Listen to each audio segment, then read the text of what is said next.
In this episode of a Developer Experience podcast, I talked to my friend Eric Potter about his systems, and he goes deep on the Pomodoro Technique. When we recorded this episode, Eric was a principal software architect. He's now the Director of Technology Education at Sweetwater. Enjoy the show. My name is Eric Potter. I am a principal architect for Core BTS. I work out of our Fort Wayne office. Eric, can you tell me a little bit about what works for you in terms of getting your work done, managing tasks, getting through the day-to-day stuff? Yeah, and that's such an interesting question. And one of the things you have to remember about where I'm at, I'm almost 20 years in. Yeah. And so things that work for me now wouldn't have necessarily worked in the past, right? Yeah, so definitely. Like me giving my past self advice, my past self would be like, that doesn't fit what I'm doing. There's so much, it's kind of evolutionary. You kind of have to take what works and throw away what doesn't. And you just can't get stuck in a rut. Like you just have to be self-aware enough to see what needs to change year over year. So let me give just a little bit more context to my current job situation. And it's been this way for, 3-ish years, where I was put in a role, or I took a role where I wasn't doing development full time, where I was doing project work 50% of the time, and then other business related goals 50% of the time, which meant that I was now task switching throughout the day, and not just like, I have to switch from writing code to doing a code review. Like, no, like big picture task switches. And it was around that time that I read a book called the Pomodoro Technique, which is, it's a fairly well-known technique. In the high level idea, the part that everyone remembers is that you divide your work up into 25-minute blocks. What people tend to forget is that the idea is you actually plan out your day in 25-minute blocks, right? So you sit down at the beginning of the day and like, okay, what are the things I need to do, and start breaking it out. And if you can estimate what your work is going to be in 25-minute blocks, then you can say, okay, well, I think this is what I can get done by the end of my workday today. The piece that people remember, it is oddly emphasized, is the 5-minute break, right? So the idea is you're 25 on, 5 off, and you're supposed to do that all day. I think that the 5-minute break is way overemphasized, and people think it's this thing where like, you can go, I don't know, watch TikTok or whatever. And if you do that, the Pomodoro Technique's not going to work for you. But if you plan out what you're going to do and you say, okay, I'm going to focus for 25 minutes. And at the end of 25 minutes, that's when I'm going to go get coffee, or that's when I'm going to go get water. That's when I'm going to go, I don't know, whatever that thing is you have to do. But it's like anyone can hit it and just be focused for 25 minutes. Yep. And then, the other parts of the Pomodoro Technique, that part at the beginning of the day where you plan out the rest. And then throughout the day, you're supposed to be tracking interruptions. And so then there's like almost a mini retrospective at the end of the day. Yeah. So you can say, okay, well, this was my plan, which is all written out, or mine's in a text file. So here's my plan, but what actually happened?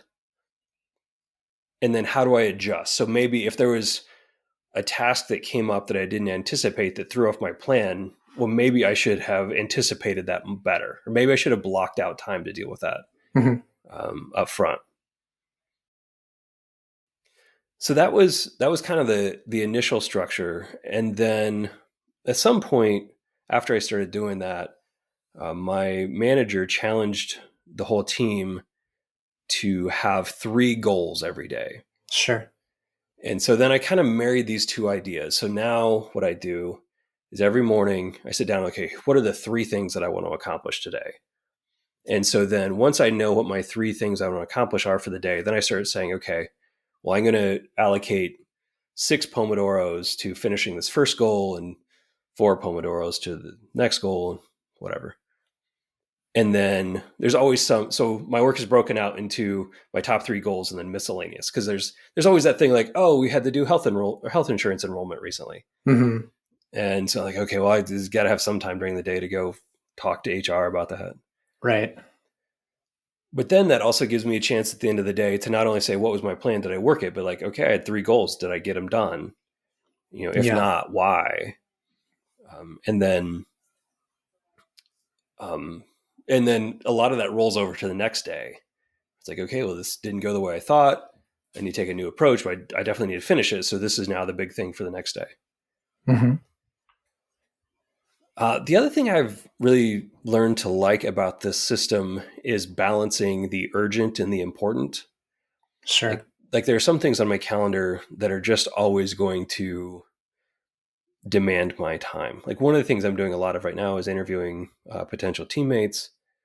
And when I've got a meeting on my calendar, which that meeting is on my calendar, is actually put there by our talent acquisition team. And so that's going to demand my attention. But if I'm going to do a good job interviewing that person, I need to prepare for that interview. And a lot of times if I've got back-to-back meetings, that means I need to plan a Pomodoro earlier in the day to say, okay, this is what I need to do. I need to go to the resume and look at their profile, look at their portfolio. Mm-hmm. And so having this plan, the Pomodoro plan, gives me a chance to say, okay, I'm probably going to need 2 Pomodoros for the interview and 1 for prep. So I make sure I get that prep done beforehand. I go in, I'm ready, and can evaluate the candidate as fairly as possible. Mm-hmm. Do you ever take time in the middle of the day to kind of shift the plan, or do you do most of your planning at the beginning of the day, if not all of your planning at the beginning of the day? I don't know that I ever like sit down and like say, okay, I'm going to replan. Mm-hmm. What definitely happens is you get partway through the day and like, well, this plan is over. Something came up. There was a production bug, or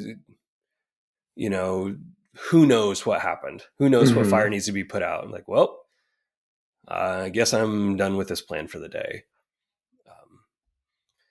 And so sometimes you have to say, yeah, just set that piece of paper aside and do what you have to do. And, at first that's kind of frustrating, but I think that you just learn to live with a little bit of the messiness of work life. And be like, oh, okay, well, today went in the wrong direction. We'll, wake up tomorrow, clear eyes, big cup of coffee, and get after it again. Yeah. Yeah. Adapts to the uncertainty. Cool. It sounds like there's a lot of like self-reflection in here. Like that's a big part of it, both in terms of planning to know what what you think you're going to have time for, what you're going to be interested in, et cetera. And then also like the end of the day, like you said, taking a look and seeing what your day actually looked like compared to what you thought it was going to look like or what you planned for.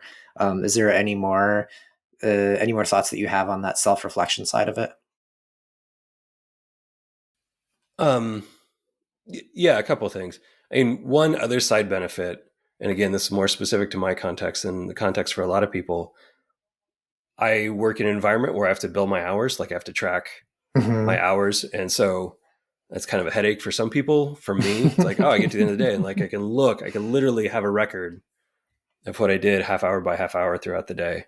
And so that makes it really easy. Yeah. Another thing, this is like another thing I started tracking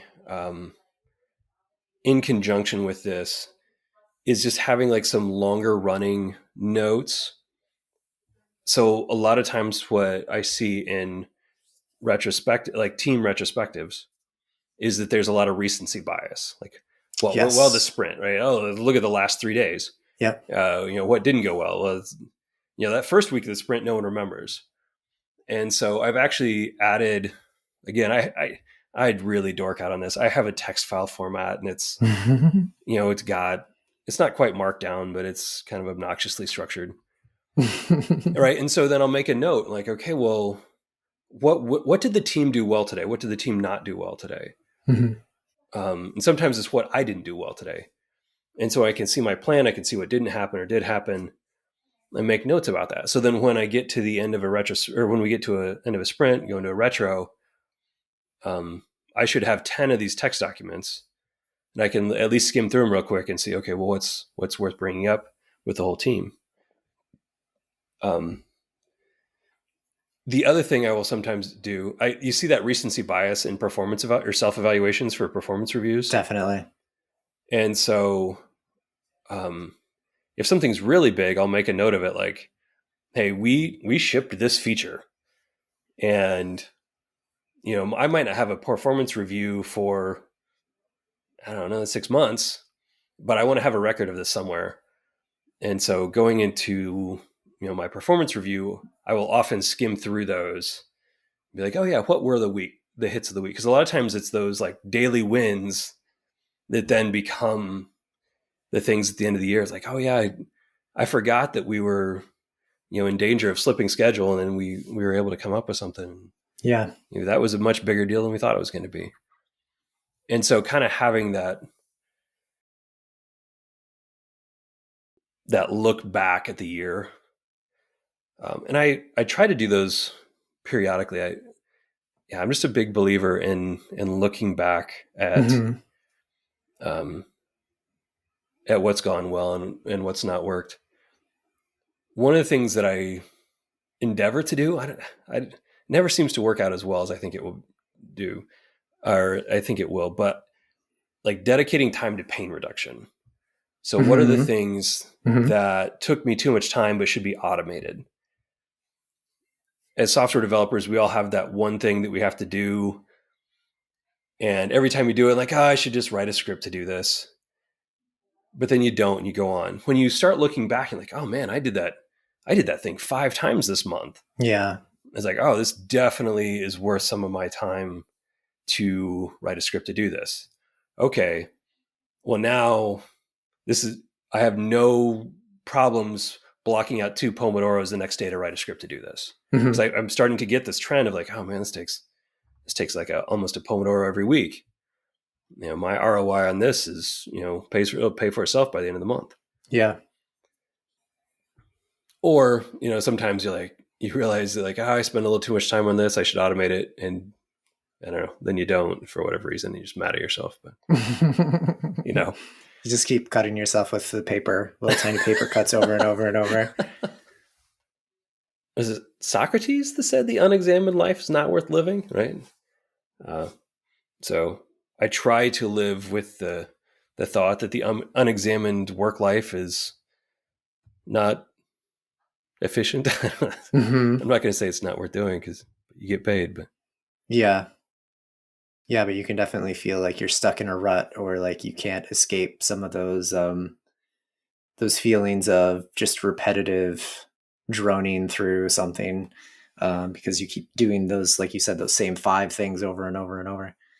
I'm really excited for you. I hope that at some point you get to meet my friend John, who is also my coworker, who is also going to be a guest on this podcast, because he also talks a lot about what you were just describing in regards to setting the time aside for improving like your own personal developer experience. He calls it his sharpening time. Yes. Yeah. And he tried to get me on board with it too when I first started, and I put it on my calendar. That's the other thing I wanted to ask you about it is if you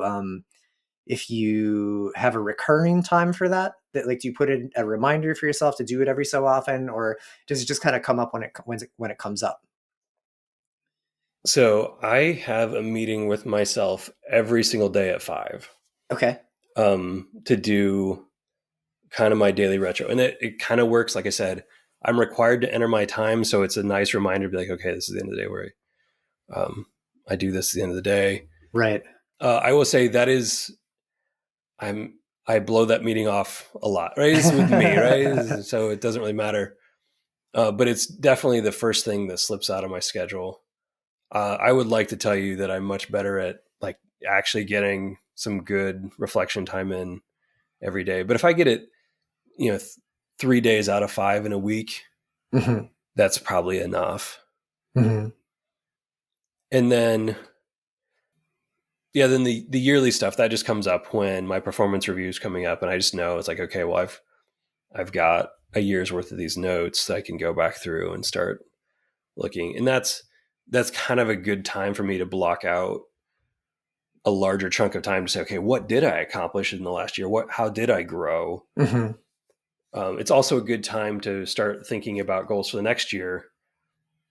And you were talking about the important but not urgent things. A lot of times, like, okay, well, I have this growth goal for the next year, and I need to learn more about Scrum or some other like larger picture leadership role type of thing. It's like, Mm-hmm. okay, well, I gotta start carving out some Pomodoros in my work life. Maybe not every day, but to accomplish these bigger goals. Yeah. Um, so yeah, there's definitely some. All of this rolls into what I'm doing annually on around my perfect vow. Mm-hmm. The recency bias stuff is interesting to me also. It's something that actually came up yesterday in one of our sprint retros, was the idea that it's really helpful to keep track of things that you want to talk about in the retro throughout the sprint instead of just trying to remember it all at the end. And so we've started doing things like actually creating the retro board at the beginning of the sprint so people can just go drop things in there so they don't have to remember them. But also, I think for me, there's a psychological effect to a very positive psychological effect to being able to look back on the things that I've done and the things that I've accomplished. And it keeps me having that prevents me from getting into a dark place where like I've had a rough couple weeks or a rough month. And all I can think about are the rough times that I've had for the last month. Because I can look back and see that there were other times and like, oh yeah, I did do this amazing project 2 months ago. And that was great. Do you have any thoughts about that? Like that psychological effect of keeping track of things? Yeah, so I think there are two. And the first one is that throughout the day, every time I finish a Pomodoro, I'm putting a check mark in there or Mm-hmm. marking that off. And so it's kind of good to be like, well, I don't know, maybe there was some, just had some NPM packages that needed to be upgraded. And I wasn't really excited about it. I'm like, okay, yeah, I need to do that. And so now it's like, okay, well, here's a Pomodoro, check all these things out. Boom, got it done. All right, check, got it. Mm-hmm. I won that one. Yeah. You get that little rush from checking the box. Yeah. And I don't know, you would think that I would be at a place in life where that wouldn't make me happy, but it does. And I actually have kind of embraced that. Like, no, it's good. There are enough things in my work life that's kind of a slog. And it's like, no, I'll take the cheap wins. Yeah. I think one of the things that's interesting about software development, maybe it's like this in other professions too, is that when things go well, they generally go fast. And so there's some feature that a user requests, the software is already well factored, the code's well documented, the CI/CD pipeline is working flawlessly. And so it's like, oh man, we cranked this out. We got it done. Just a couple days. And then the next thing, for whatever reason, like the code's not factored the right way, and so, it takes much longer. Well, then you look back like, well, what's the thing? What do you remember? It's like, well, I remember where I spent all my time, and that was hard. Yeah.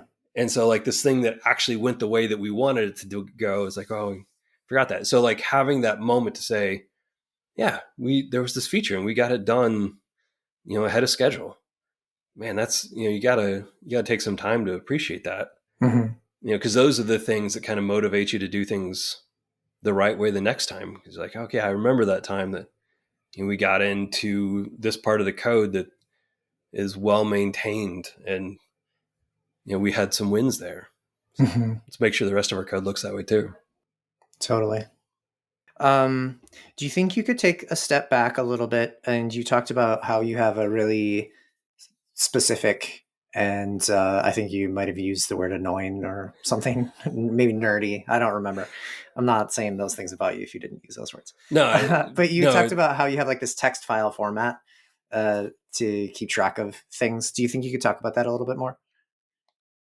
Yeah, and I don't know. You will If think it's too deep of a question and you don't want to share it, like we get too deep inside your brain, then let's just skip it. But no, and just keep in mind, this is a thing that like when I started doing the Pomodoro technique, I was doing it kind of by the book, which is literally blank text file with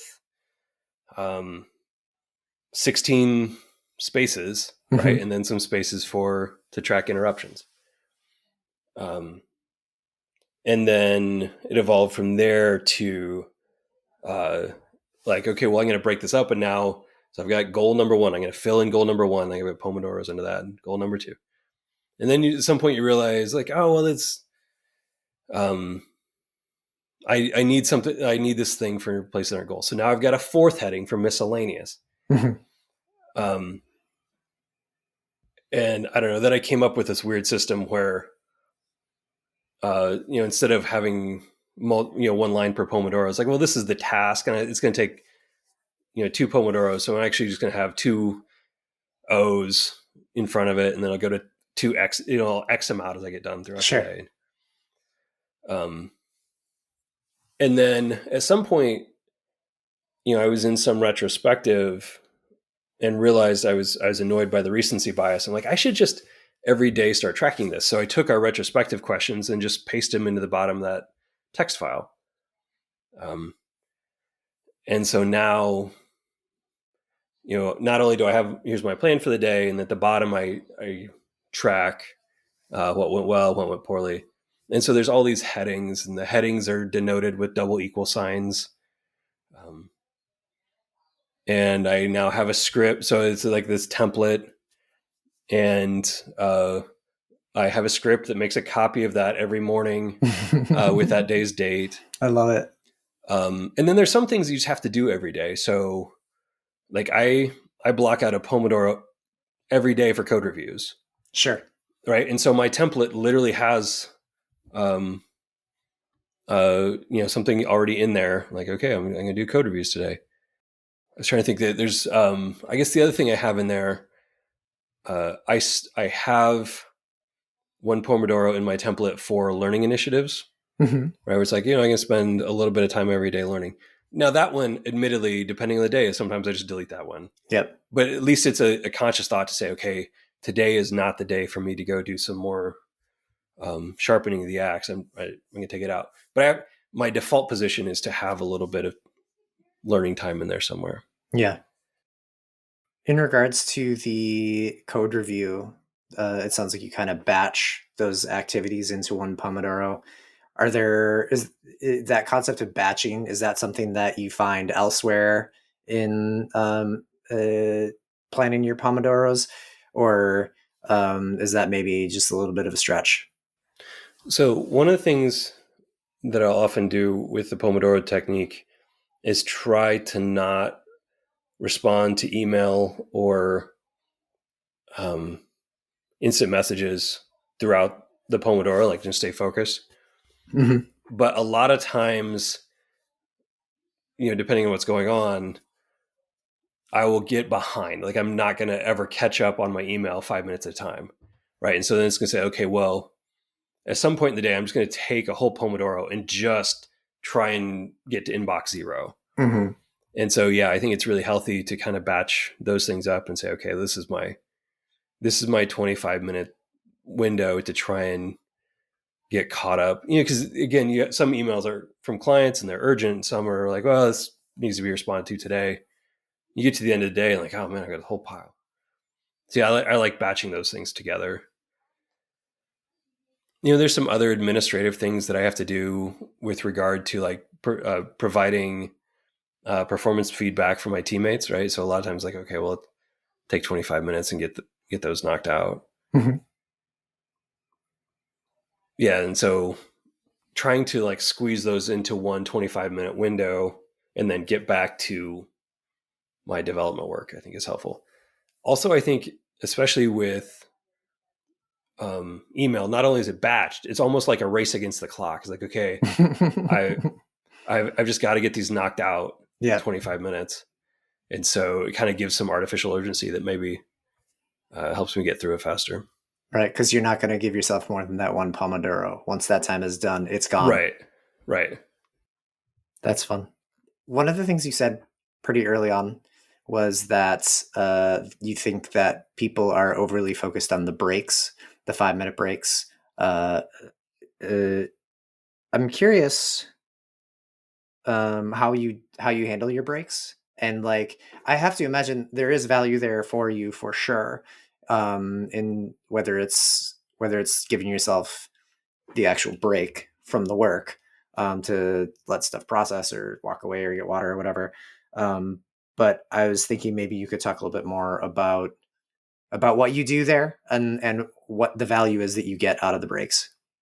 Yeah, one of the mistakes I made early on was that I would, I'd work for 25 minutes and then the timer would go off and like, okay, well now I can go look at my fantasy football results, or I could, insert hobby here, right? Oh, you can go watch a YouTube video.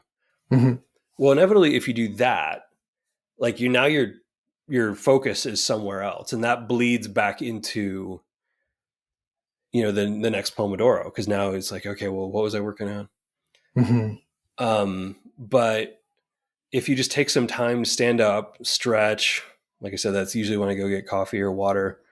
The building I work in is downtown, and so uh, I can't quite make it around the block in 5 minutes, but if I cut through the back alley, I can get out and get some steps in.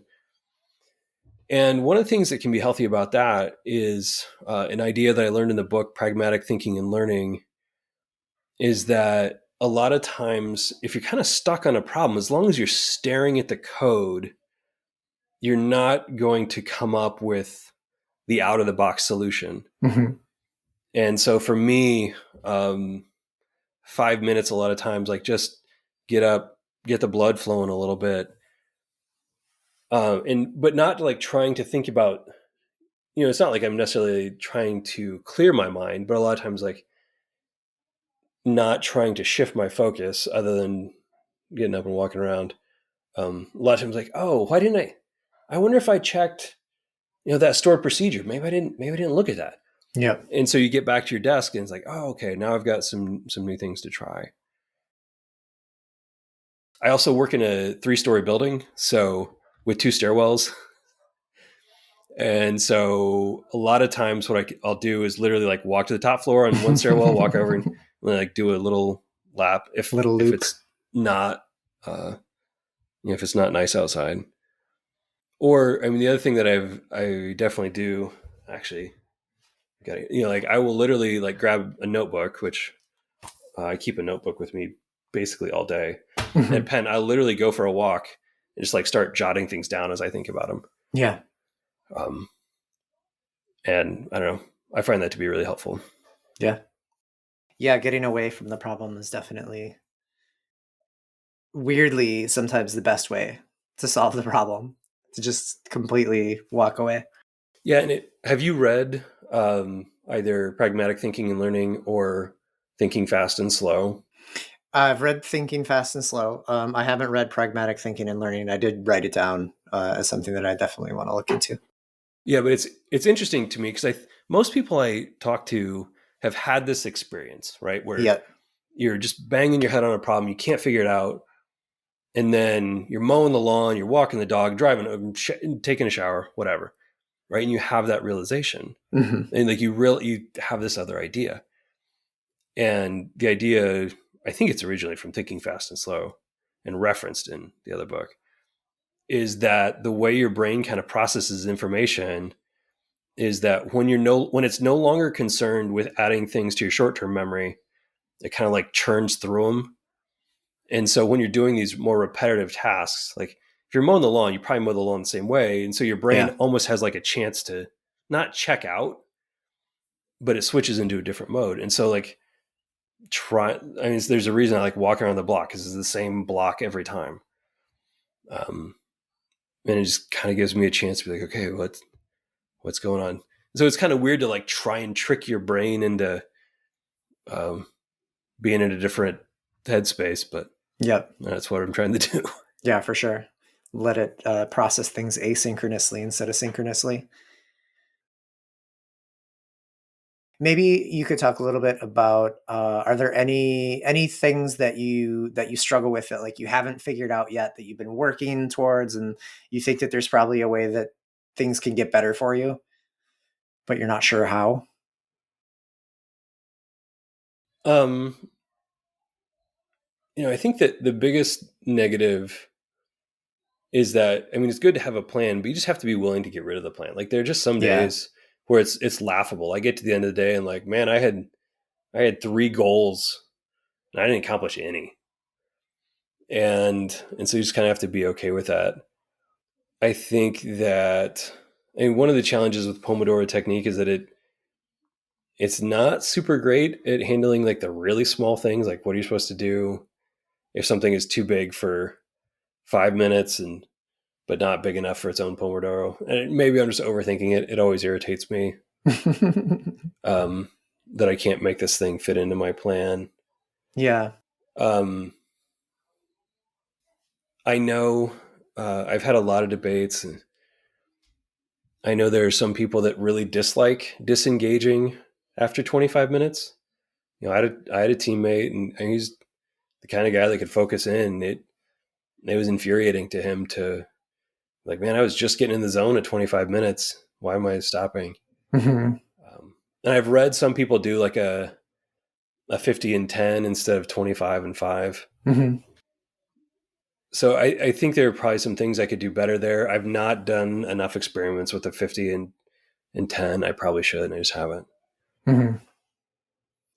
Do you, along those lines, do you ever have those kinds of moments where you've assigned yourself a Pomodoro or a certain task for a Pomodoro, and you start it up and you try to start it and you just like can't get into it, and there's something about it that it's the wrong time of the day, or you're hungry or whatever. For some reason you're just like, this isn't working, and it takes you 15 minutes to get started before you actually feel comfortable, and then along the lines of what that person was saying to you, you're like, oh, I just started, but I'm done, it's time for me to move on.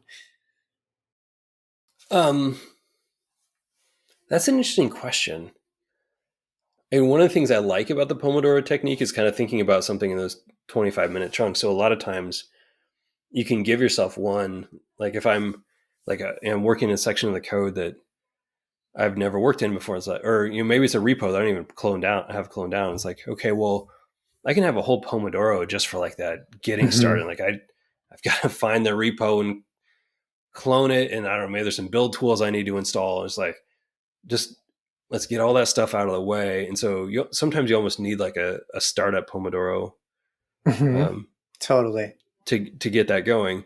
One of the things that's interesting about that, and you reflect on it, like, man, that took me a whole hour to get this thing up and running. Well, maybe that changes how, if I want to bring someone else on to look at it, like, well, I got to remember it'll probably take them an hour to get started too. Mm-hmm. I definitely have. There are times where like you sit down, like you start a Pomodoro, and for whatever reason, it's just not there. Or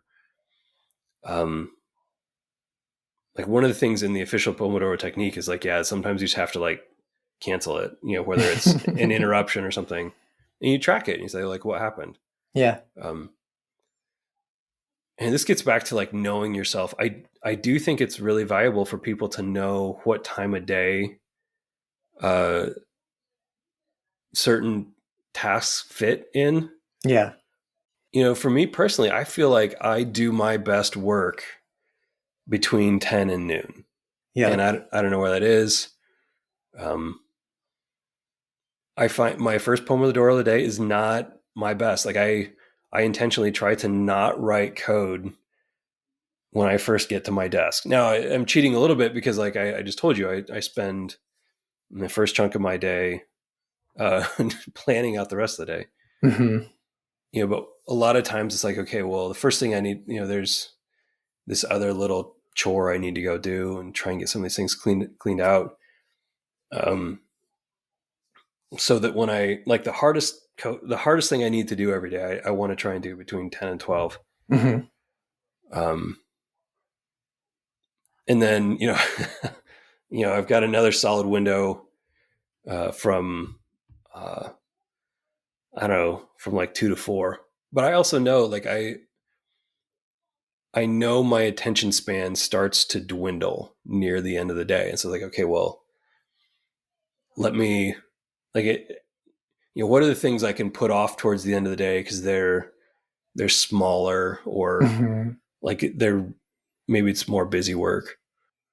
You have to think about it less. So like it doesn't require you to get into that deep flow or that Right. Really to build up some big model in your head to do it. Right. And I'm not saying that like every day at 4 I'm like, oh, I'm done. Right. Like I definitely have I can push through, like when it's important, I can push through.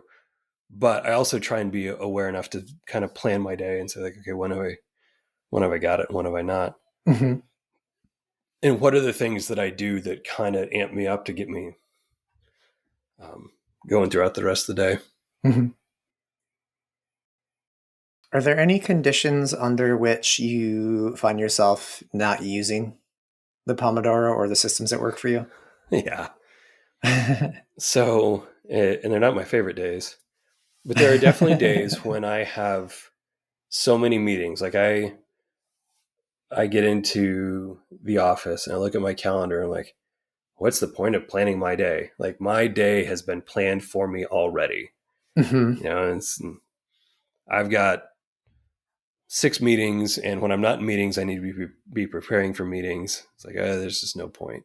Mm-hmm. And so I don't. I mean, there are definitely other days when I have something urgent at the beginning of the day, and I miss that planning phase. Yeah.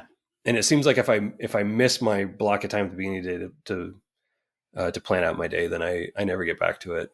Yeah, you just get sucked in right from the start. Yeah, like you get to work or like heading into work, and you get an email, right? So at least for me, there's a few minute walk between the building and the parking lot. And like I already know from my email before I get to my desk, something on the fire, and I have to hit the ground running. Mm-hmm. So there are definitely days when I don't. It'd be interesting to look back at the last year and see how many of these Pomodoro timesheets I have for myself. Mm-hmm. But it's definitely, there are definitely days when I don't. Do you have any stories of times that your systems have either completely saved you or completely failed you? I think the times that it has bailed me out would be the times when there was like some kind of prep task where it's like, I'm not going to be ready to go into that meeting if I don't have a solid half hour to prep on the materials. Yep. Or like the interview kind of situation that you're talking about. And so sometimes you just realize, like, oh, you've got, this thing just has to happen. And again, it probably is more beneficial in days when I have back-to-back meetings, right? It's like, okay, well, I've got 2 meetings in a row. First one I'm ready for, whatever. But that second one, I need to have done some prep work. And so you start realizing like, oh man, if I don't do this prep work in this Pomodoro, I'm not going to get it done. In terms of when it hurts me, and there's probably a little too much emphasis that gets given to things once it's written down, right? Like all of a sudden I wrote it down and it has to happen. And there are probably times when I should be a little more flexible and realize that, something else came up important. Mm-hmm. I suppose one of the things that I sometimes fight against is the maxim that work expands to fill the time allotted.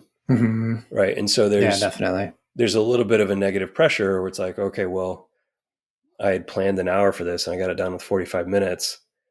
And there's probably a little bit of, I don't know, negative pressure to maybe just throw it into neutral and coast. Like, oh yeah, I got this done, and I've suddenly got an extra 10 minutes. Maybe let's not do something. Yeah. But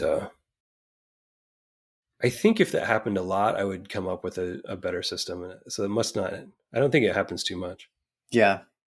I think it'd be an indication that like your planning was a little bit off in terms of what you expected to be one full Pomodoro versus not.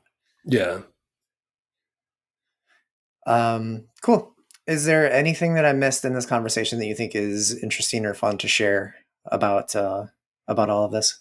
And one of the things that I've been kind of obsessed with, and I don't know if this is interesting, let's see if I can even show it to you.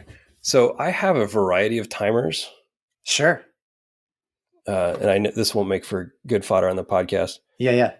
But you're now looking straight down at this timer that I made. It's just got 2 buttons. That's cool. And then let's see if I start the next one. So I don't know how well it's coming through on the webcam, but right now, so it's actually starting a break. Change colors. So it's yellow, and over the next 5 minutes, it will fade to red. That's and then cool. when 5 minutes is up, it'll blink red. And then for the Pomodoro, it starts green and fades to blue and then fades to red. Wow. So I don't know, it was a fun little Arduino project I built. I also have, there's some good Pomodoro timers online. Mm-hmm. At one point, so I'm a Windows user, not a Mac user, I'm sorry. But right, Windows has that feature where the icons on your taskbar can have a progress bar on them. Sure, yeah. And I decided I want a Pomodoro timer that took advantage of that taskbar feature. So I actually have, it's up on GitHub, where it's my Pomodoro timer is right in my taskbar. Cool. I've used other ones. I don't know like why that is such a weird obsession for me that I've built 2 hardware and 1 software Pomodoro timer when there are plenty of good apps out there for it. But I mean, it feels nice because it's like it's not like you're building an entire clone of Twitter or something. You know, right. it's a smaller bite-sized project.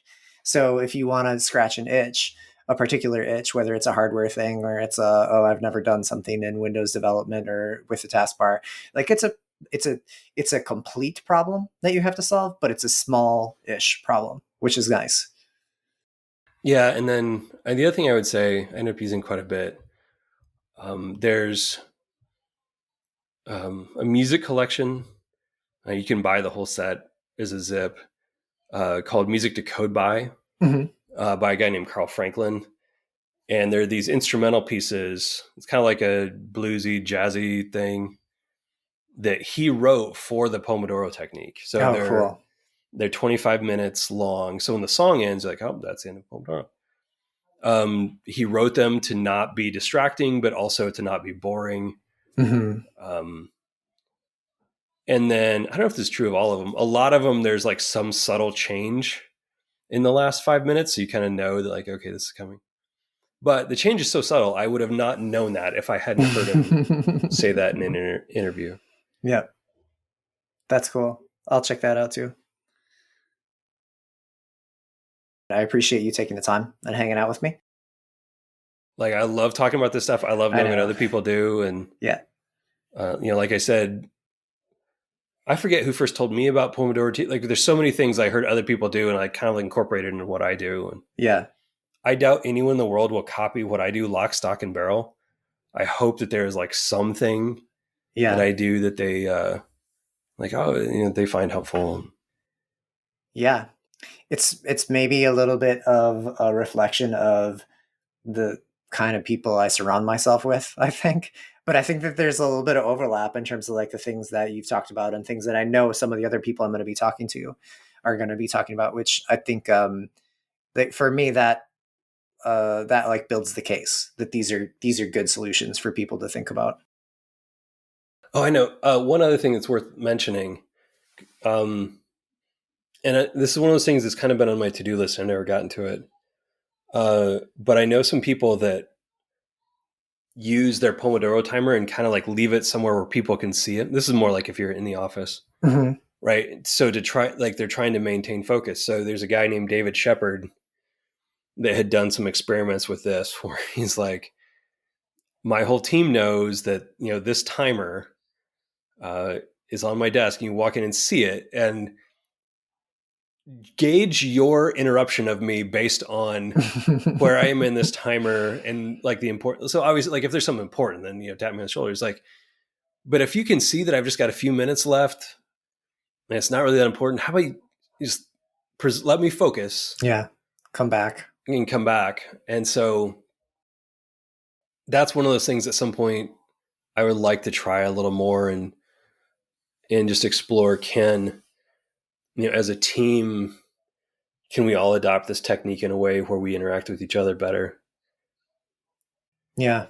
The other thing that we've done some experiments with mixed results is using a Pomodoro while mobbing. Mm-hmm. Because one of the things that I think you can kind of run into collectively in a mob session is that everyone kind of gets a little bit of malaise. And then all of a sudden, instead of one person kind of bogging down, it's like, man, I've got 3 or 4 people here that just kind of stuck on this problem. Mm-hmm. And so some of our mobbing sessions will actually use a Pomodoro timer. It's like, okay, this is the case for the whole mob to take a break. Mm-hmm. The other good thing about that is, trying to line up bathroom breaks when you're mobbing.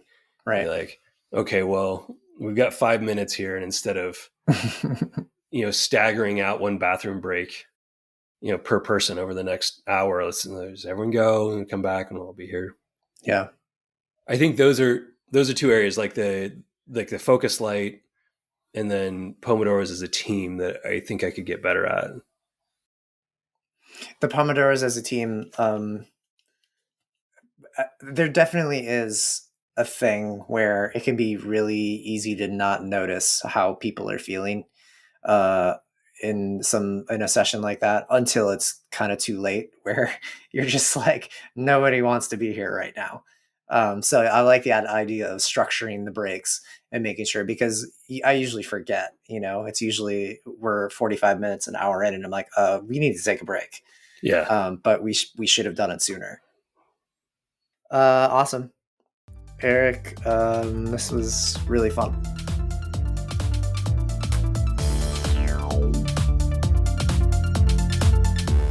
Hey, thanks for listening to this episode of a Developer Experience Podcast. Shout out to Eric Potter for joining me. You can find him on Twitter at PotterEric. On LinkedIn, he's Eric B. Potter, or you can read his blog at humbletoolsmith.com. If you like the show, support it at the podcast's home, anchor.fm/a-developer-experience. Follow the show on Twitter at ADevXPodcast. Follow me on Twitter at ppopowitz. That's PEPOPOWITZ. Take care, friends.